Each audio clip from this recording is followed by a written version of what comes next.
En conmemoración al legendario capítulo que acaba de salir de Jujutsu Kaisen Temporada 3, el viaje a la extinción, estaré haciendo un espectacular dibujo de Yuta Okkotsu en su aparición de la Colonia Sendai. Este será un épico fanart de mi parte, y si tú también quieres hacerlo, mírate el video completo.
Una hora después.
Si llegaste hasta aquí, deja un comentario diciendo cuál es tu personaje favorito de Jujutsu Kaisen.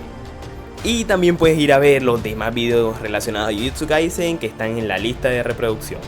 Si quieres dejar una opinión o una crítica constructiva, la aceptaré con mucho gusto. Y si te gustó este video y quieres ver más épicos fanart y dibujos, simplemente dale like, comenta, comparte con otro fan de Jujutsu Kaisen y suscríbete activando la campanita. Hasta la próxima.